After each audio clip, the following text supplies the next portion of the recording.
Muy buenas noches, mis compañeros. Mi nombre es José Luis Peralta y el día de hoy les voy a hablar sobre un tema sumamente importante, la libertad de expresión y si existe en nuestro país, Ecuador.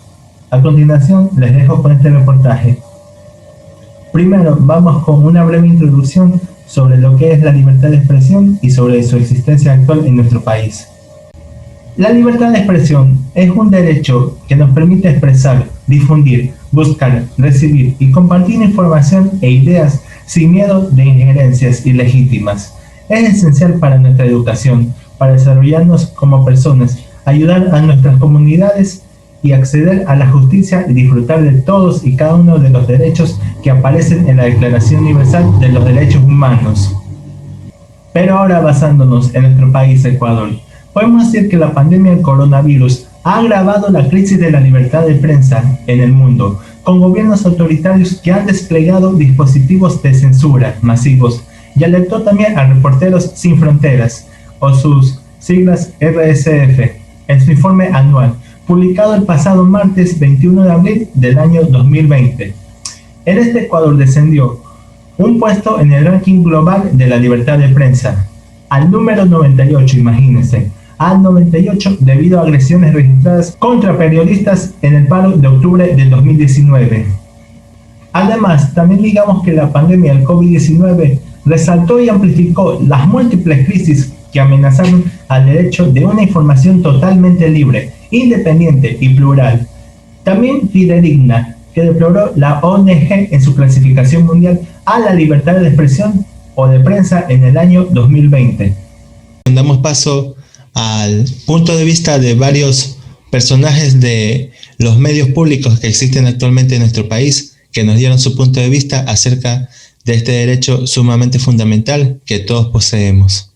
La libertad de expresión fue factor clave para que subiera al poder un gobernante socialista que se presentó como progresista pero ejerció como fascista. Y el periodismo libre, un elemento determinante para que concluyera esa dictadura. Es preciso tener esto claro cada vez que se vaya a examinar la ley de comunicación. Sin ella fue posible que una opción contraria, no solo distinta al sistema imperante, contraria, triunfara gracias al pluralismo, apertura y hasta apoyo de medios independientes y periodistas críticos, además del impulso abierto de comunicadores como yo, cansado de 25 años de engaños de las cúpulas de los partidos, pues sentí representado el anhelo de la mayoría democrática de este país en la propuesta de cambio levantada frente a ella. Sí, creo que sí hay. O sea, hay libertad de expresión. Nadie a mí me ha impedido nunca de expresar una idea, ya sea de fútbol o de política o de tecnología o de cualquier asunto o tema en televisión o en radio o cuando escribo algún artículo o en redes sociales. Nunca me he sentido así como que bajo amenaza ni presionado por alguien para que deje de decir algo. Yo en todo caso nunca me he sentido presionado y veo yo también que en diferentes canales hay periodistas que difunden algunas ideas así polémicas y no ocurre nada. Me parece que antes más bien, cuando estábamos bajo la presidencia de Rafael Correa, ahí sí había un grave atentado contra la libertad de expresión, porque había varios periodistas que difundían una idea y resulta que eran sancionados, tenían que rectificar, tenían que pedir disculpas, y eso no era correcto. Gracias a Dios esa época terminó. Me parece que fue un pasado nefasto que tuvimos bajo el gobierno de Rafael Correa, y con Lenín Moreno las cosas han mejorado notablemente.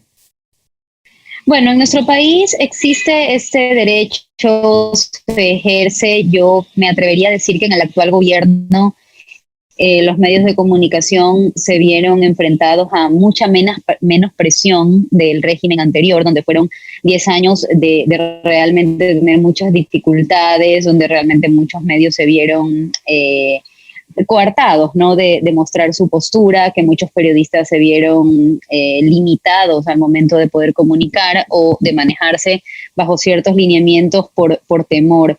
Afortunadamente eso no se mantuvo, no siguió.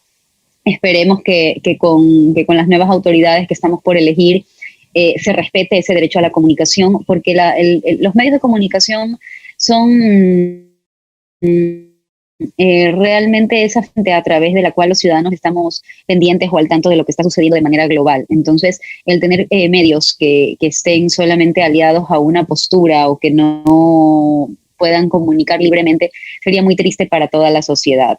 Hay que trabajar mucho en ello. Tenemos una ley de comunicación que si en algún momento mucha gente la llamó ley mordaza por todas las prohibiciones o por todas las condiciones que tenía. También se ha hablado muchas veces de eliminarla, se ha hablado muchas veces de reformarla.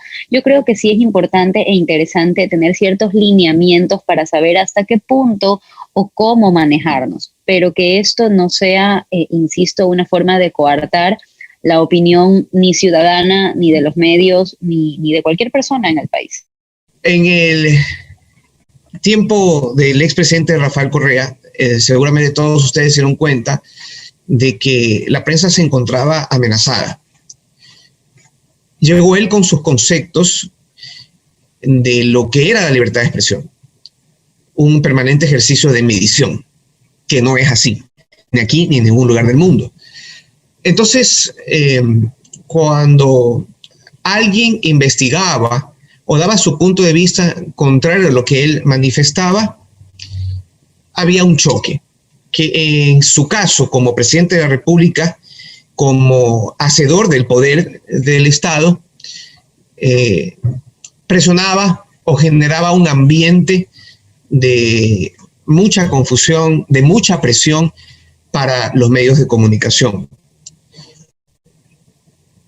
Fue tan copiosa esa actitud que ciertamente en algún momento todos los periodistas llegaron a lo que nunca debe suceder en el ámbito de la información: medir tus palabras, aguantarte para hacer una pregunta, porque no sabías en qué momento esa pregunta o esa palabra iba a herir la susceptibilidad de una persona, en este caso el señor Rafael Correa, lo que iba a redundar en otro problema. En ese gobierno hubo durante todo su tiempo lo que se llama la censura previa. Nos obligaban a eso. Teníamos un tema que investigar y teníamos que buscar las formas para consultar sin herir su susceptibilidad, porque sabíamos que eso podía terminar en cerrar el medio. Es decir, sus prácticas, su ejercicio de poder fue un atentado verdadero, contundente y real contra la libertad de expresión. Hay que reconocer que el gobierno de Lenín Moreno ha dado libertad para poder hacer opinión pública y a través de la opinión pública crear corrientes de pensamiento que han tocado incluso las fibras más delicadas de su gobierno. Ahí tú ves que hay una predisposición a la libertad. La mayoría de denuncias de los más altos funcionarios del gobierno del presidente Lenín Moreno, desde sus vicepresidentes hasta sus ministros, han sido el resultado de investigaciones periodísticas que no han sido trastocadas, que no han sido amañadas, que no han sido bloqueadas, que no han sido prohibidas, que han llegado a resultados incluso en el ámbito judicial, no solo político. No creo que el gobierno que venga quiera caminar por esos senderos, porque ya sabe y se da cuenta todos lo feo que es el papel de tirano que se desenvuelve cuando uno trata de acallar, cuando uno trata de denostar para que la persona adopte la actitud de censura previa en todos sus actos de vida. Y siento que esto es un proceso irreversible. Si votamos bien en las próximas elecciones, no tendremos que volver a pasar por el temor, por la angustia, por la desesperación de no poder manifestar, de no poder hablar, de no poder decir las cosas. Hay que votar bien. Creo que ha llegado el momento en que hagamos un gran pacto social para no solo denunciar la corrupción o la delincuencia, sino para perseguirlos. Porque se trata de, en estos momentos, ya no de un fenómeno social que nos va a acarrear problemas en el futuro. Se trata del presente, se trata de la vida misma que está en juego. La corrupción que la puso en juego cuando en el tiempo de la pandemia estaban buscando contratos para hacerse ricos en vez de para salvar a la gente, y la delincuencia que a diario mata a algún enemigo, exponiéndonos en el medio al fuego cruzado a los ecuatorianos inocentes. Entonces, ya pasó el tiempo para el análisis. Necesitamos actuar y tomar medidas drásticas.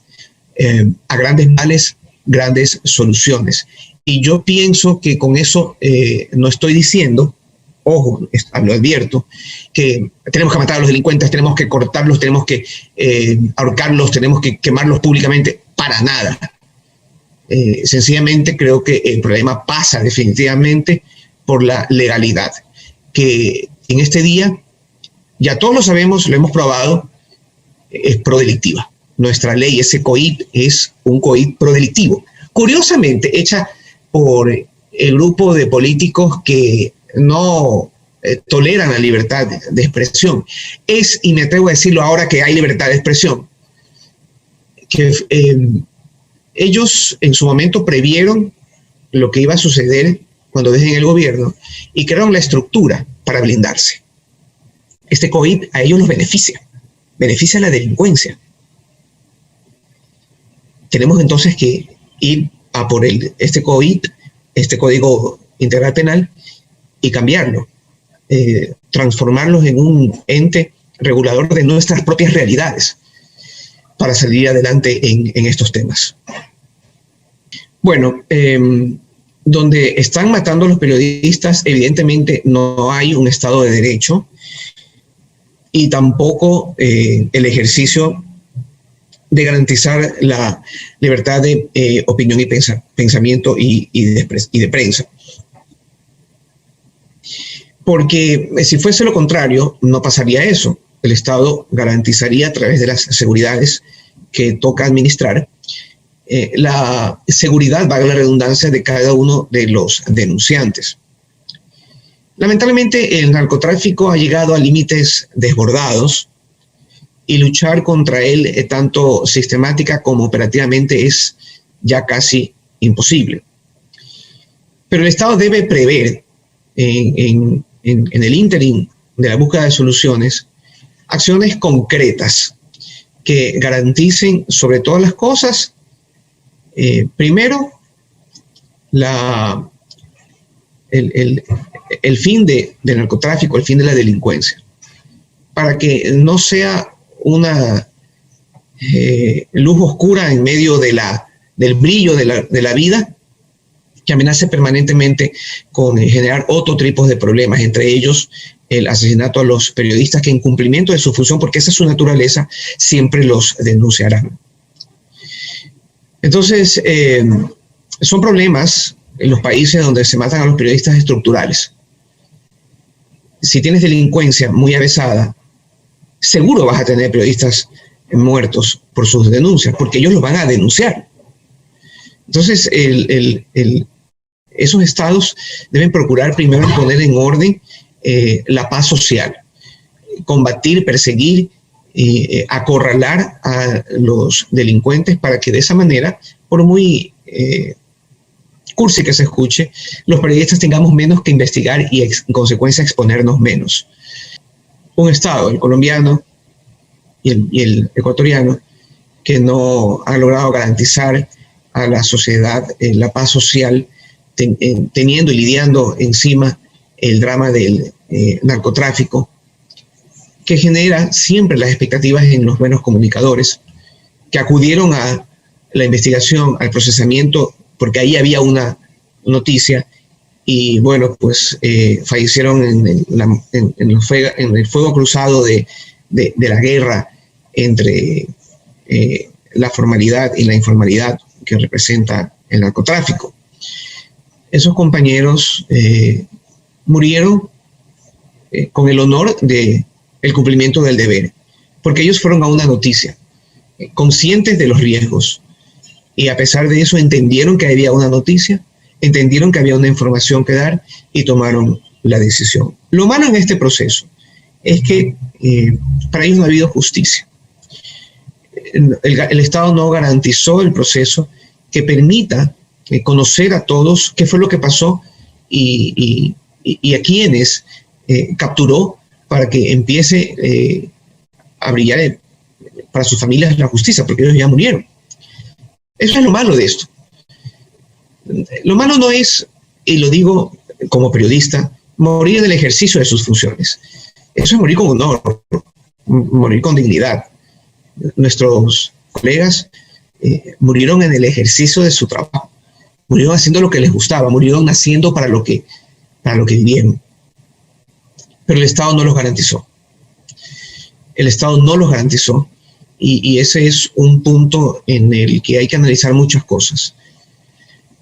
En el caso de nuestra compañera, el Estado actuó, ha brindado seguridad y garantías oportunamente. Pero eso fue gracias a la presión ciudadana, que rechazó amenazas directas o subjetivas sobre su persona. Repito, esos son los gajes del oficio. Aspiramos nosotros, y para eso trabajamos, a que nuestra sociedad entienda cuál es nuestro trabajo, a que todos los actuantes del devenir público y cotidiano asuman que es obligación estar escrutados por la comunidad a través de quienes tenemos los medios para hacerlo, que somos los periodistas. Son tiempos difíciles para el Ecuador en ese sentido, porque aún hay el rezago de la generación pasada, que soluciona todo denostando, insultando, amenazando. A todos los estudiantes de periodismo yo quiero siempre les dejo un mensaje. A ver, si ustedes creen que en el ejercicio de esta función van a hacer fortuna, van a poder viajar 3 veces a Europa, 2 veces a Estados Unidos al año, comprarse 5 vehículos de alta gama y tener en sus cuentas cifras con más de 4 o 5 ceros ahorradas, están equivocados. El sujeto que en el ámbito periodístico llegó a tener esos lujos hizo de todo menos periodismo. El periodismo te da para vivir con dignidad para hacerle honor al apostolado que representa defender y hacer ejercicio pleno de derecho a la libertad de expresión. Luego de escuchar todos estos datos sumamente importantes que nos compartieron cada uno de nuestros invitados el día de hoy, podemos concluir con una frase de Paulo Freire que dice: se utilizan artimañas capaces de ocultar verdades, que si los oprimidos tuvieran la más mínima oportunidad de adivinarlas o intuirlas, podrían empujarlos hacia la lucha. Con esta frase lo que tratamos de transmitir a nuestro público es: no debemos usar la libertad de expresión como un arma letal para herir a los demás, no. Debemos, como dije al principio, medir nuestras palabras, medir, porque no podemos inventar cosas que no tengan que ver con algo que nunca haya ocurrido, no. La libertad de expresión es para, digamos, defender nuestros derechos sobre algún tipo de temática o sobre algo que no nos parezca. Ese es el punto de la libertad de expresión que estamos transmitiendo aquí y lo que también nos transmitieron cada uno de nuestros invitados del día de hoy. Mi nombre es José Luis Peralta y con esto doy por concluido este reportaje acerca de la libertad de expresión, un derecho fundamentalmente para todos nosotros, para protegernos, obviamente, como dije, con límites, con límites. Y de aquí nos vemos hasta la próxima. Chao, chao, chao. Se cuidan y no se olviden. Lávense las manos, usen mascarilla, no salgan innecesariamente y si tienen que salir, cuídense y pónganse mascarilla.